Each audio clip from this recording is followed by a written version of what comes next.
नमस्कार साथियों, एनपी प्रेरक कहानियों में आप सभी का स्वागत है। आज हम जो कहानी सुनाने जा रहे हैं उसका शीर्षक है विकलांग विधवा बहू की शादी। कौशल्या और रघुवीर की एक बेटी थी सविता। सविता को बचपन में ही पोलियो मार गया था, जिससे वह एक पैर से अपाहिज थी। सब लोग उसे दया की दृष्टि से देखते थे और अपने माँ बाप की बहुत लाडली थी। उसकी आंखों में कभी आंसू नहीं आने देते थे। सविता अपाहिज जरूर थी, लेकिन सभी कामों में कुशल थी। स्कूल में भी वह सभी अध्यापकों की प्रिय थी। एक दिन कौशल्या बोली, सुनो जी, सविता की 11वीं पास हो गई है। हमारी बेटी दिव्यांग है, उसके लिए भी ऐसा ही लड़का ढूंढना पड़ेगा। लगता है उसकी शादी करने में बहुत मुश्किलें आएंगी, इसीलिए अभी से लड़का ढूंढना शुरू कर दो। हाँ, कौशल्या सही कहती हो। सविता कितनी सुंदर और सर्वगुण संपन्न है, लेकिन पैर की वजह से मेरी बेटी की जिंदगी खराब हो गई। सविता ने अपने माँ और बाबूजी की बात सुन ली। वह पास आकर बोली, बाबूजी, क्या मैं आप सब पर बोझ हूँ? मेरा पैर खराब है, इसका मतलब यह तो नहीं कि मैं किसी पर आश्रित रहूँगी। फिर कैसे हुई मेरी जिंदगी खराब? कौशल्या, मन छोटा मत कर बेटी। किसने कहा कि तू बोझ है? तू तो हमारी आंखों का तारा है।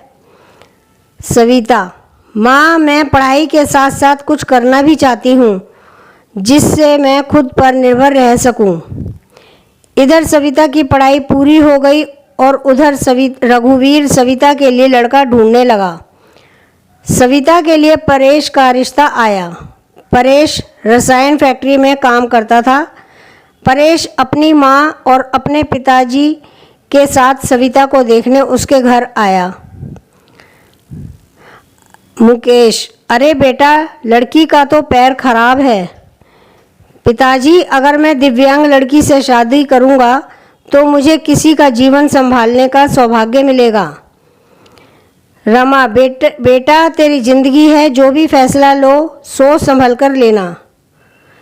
परेश, देखिए सविता जी, मैंने आपकी जितनी तारीफ सुनी, मैं खुद को आपसे मिलने से रोक ही नहीं पाया। क्या आप शादी के लिए राजी हैं? सविता, परेश जी, मैं एक अपाहिज लड़की हूँ और आप पूर्ण रूप से स्वस्थ हैं। क्या आप एक अपाहिज लड़की को स्वीकार करेंगे? परेश, सविता, मैं जिंदगी भर आपका सहारा बनने के लिए तैयार हूँ, अगर आपको ऐतराज़ ना हो तो। सविता, अगर आप तैयार हैं तो मैं खुश नसीब हूँ कि मुझे आप जैसा जीवन साथी मिलेगा। सविता और परेश की बहुत धूमधाम से शादी हुई। चारों तरफ चर्चा थी कि बड़ी भाग्यशाली है सविता, जो दिव्यांग होते हुए भी उसे इतना अच्छा पति मिला है। रमा, बहू, आज तुम्हारा पहला दिन है, इतनी जल्दी कैसे उठ गई? आराम से उठ जाती। सविता, माँ, मुझे जल्दी उठने की आदत है। मैंने नाश्ता बना दिया है, आप सब लोग नाश्ता कर लीजिए। रमा हैरान थी कि एक पैर खराब होते हुए भी सुबह उठकर नाश्ता भी बना दिया। इसी तरह सविता ने थोड़े ही दिनों में सारी जिम्मेदारी अपने ऊपर ले ली। सविता से सभी बहुत खुश थे। रमा, परेश, तेरी बीवी लाखों में नहीं करोड़ों में एक है। मैं तो डरती थी कि कहीं ऐसा ना हो कि एक दिव्यांग लड़की से शादी करके कहीं मेरे बेटे की जिंदगी खराब ना हो जाए। परेश, माँ, मेरा फैसला कभी गलत नहीं हो सकता। आपसे एक बात कह रहा हूँ, अगर मुझे कुछ हो जाए तो सविता को अपनी बेटी की तरह रखना। रमा, चल पागल, ऐसे नहीं बोलते। वो अभी भी मेरी बेटी ही है। और अगले ही दिन उनकी खुशियों को जैसे किसी की नज़र लग गई। परेश की फैक्ट्री में जहरीली गैस लीक हो जाने से कई लोगों की मौत हो गई, जिनमें परेश भी शामिल था। जब ये खबर परेश के घर पहुंची, तब घर में हाहाकार मच गया। लेकिन सविता तो जैसे पत्थर सी हो गई। वह खामोश थी, उसकी आंखों में आंसू नहीं थे।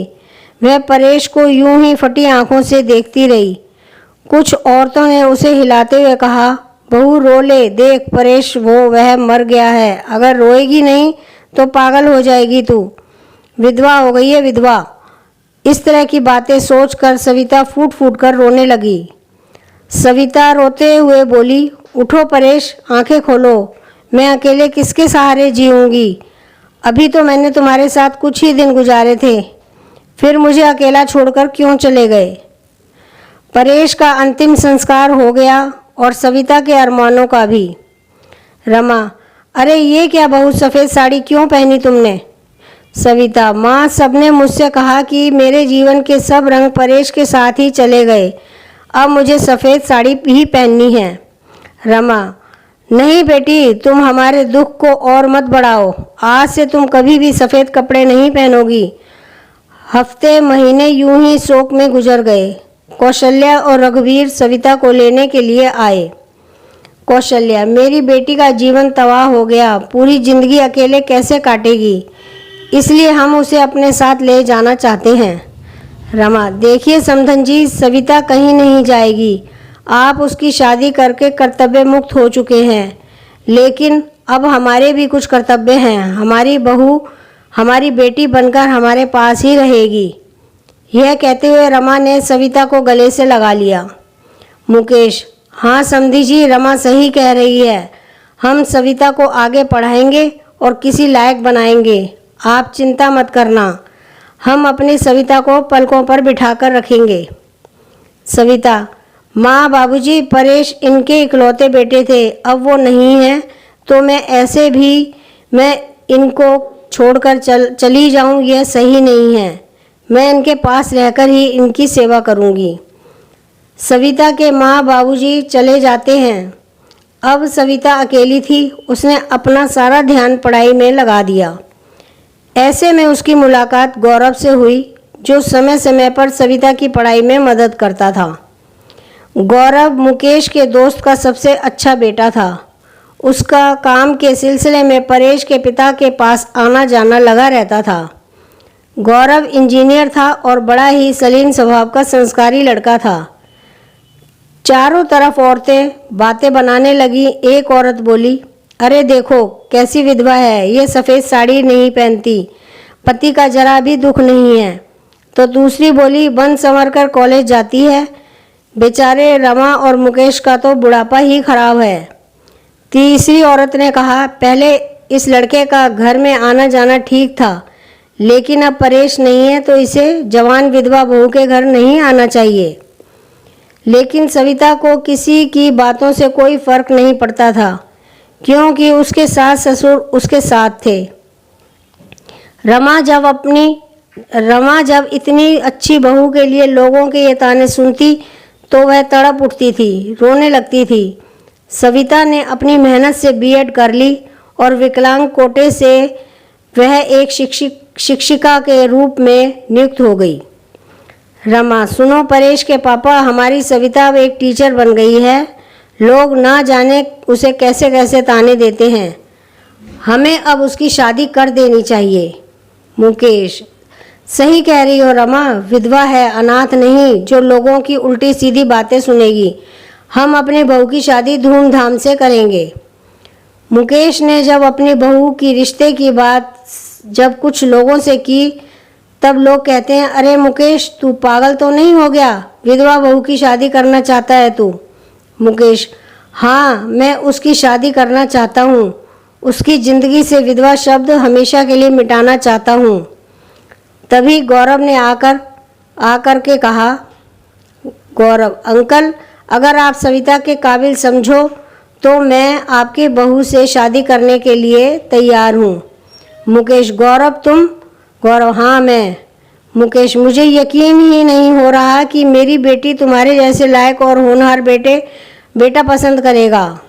मुझे तुम पर गर्व है, मैं ये शादी के लिए तैयार हूँ बेटा। तभी मुकेश घर आ करके सविता से कहता है, सविता बेटी, तुम जानती हो मैंने हमेशा तुम्हें अपनी बेटी से बढ़कर माना है।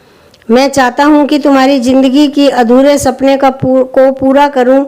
मैं तुम्हारी शादी गौरव से करना चाहता हूँ, तुम्हें कोई ऐतराज़ तो नहीं? सविता, पिताजी, परेश की जगह शायद ही मैं किसी को दे पाऊँ, लेकिन आपने जो मेरे लिए किया है वो कोई कर नहीं सकता। आपका फैसला मेरे सर आँखों पर, जैसा आप कहें मुझे मंजूर है। और फिर सविता और गौरव की धूमधाम से शादी हो गई और सब खुशी खुशी से रहने लगे। साथियों, अगर आपको यह प्रेरक कहानी अच्छी लगी हो तो आप इसे लाइक करें, कमेंट करें, शेयर करें, सब्सक्राइब करके बेल आइकन बटन दबाना ना भूलें, जिससे कि आप सबसे पहले हमारी आने वाली कहानी सुन सकें।